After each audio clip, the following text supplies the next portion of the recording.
Alright, let's look at how to write a linear equation when it's represented as a table. So as soon as I see linear equation, I'm going to write y equals mx plus b. And then again, I'm going to think, what do I know? So looking for x, y, m, and b, what parts of this equation do I know? Finding the rate of change or the slope from a table, you might remember we find how our y is changing over how our x is changing. So to get from 2 to 5, I'm adding 3. And to get from 4 to 8, I'm adding 4. This gives me a slope of 3 over 4 because y always goes over x. So my m is 3 over 4. If you don't like finding it this way, you could also subtract your y's from each other and subtract your x's from each other.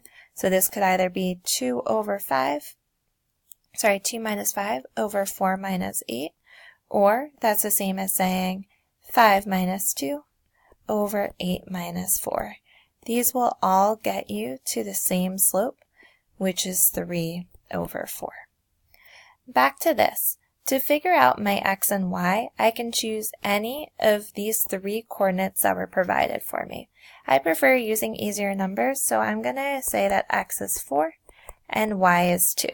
You could have plugged in 8 and 5 or 12 and 8, and those would be correct as well. From this point, I'm going to substitute in to the linear equation. So my y is 2. That's equal to my m, which is 3 over 4. Times my x, which was 4, plus b, which is what I'm solving for. This entire process, what I'm trying to do is isolate this b so I can find what it equals. My next step here is going to be to multiply 3 times 4 and then divide that by 4. 3 times 4 is 12. Divided by 4, this will equal 3. Bring down my 2 and bring down that positive b.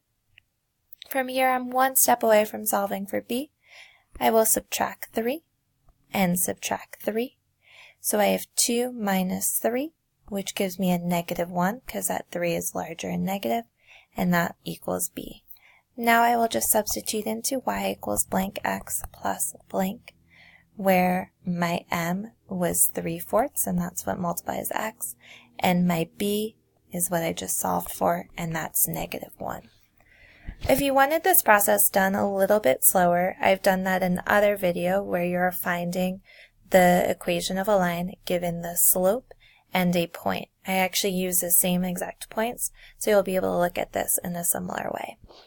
Finally, we're going to look at writing an equation that passes through 2 points. So this time I'm given 2 points, xy, xy.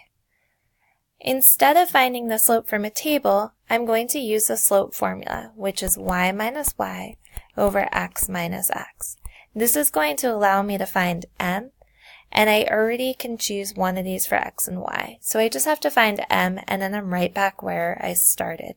So I can either do negative 2 minus negative 3 over negative 5 minus negative 4. Or you may have instead seen this as negative 3 minus negative 2 over negative 4 minus negative 5. Again, either way, we're going to get back to the same exact answer. So remember, subtracting a negative is the same as adding a positive. So as soon as I see these, I'm going to go ahead and change them. Negative 2 plus 3 is 1. And negative 5 plus 4 is negative 1. So this all simplifies down to a slope of negative 1. If I had done negative 3 plus 2, that would have been negative 1, and my bottom would have been positive. So no matter what, I'm going to be getting back to negative 1, whether I use this or use this. Now that I know my m is negative 1, I can choose either of these 2 coordinates to work from. I'm going to do negative 5 and negative 2. You could choose negative 4 and negative 3, and you'd get the same exact answer. So now I need to substitute into y equals mx plus b. My y was negative 2. My m that I found was negative 1. My x that I'm multiplying is negative 5. And again, adding b. Just like in the last one, I'm working to isolate b. This whole time I want to get b by its own. So to do that, I first have to do negative 1 times negative 5 following order of operations. A negative times a negative will always be a positive, so that equals a positive 5. Rewriting everything else because nothing happened to it.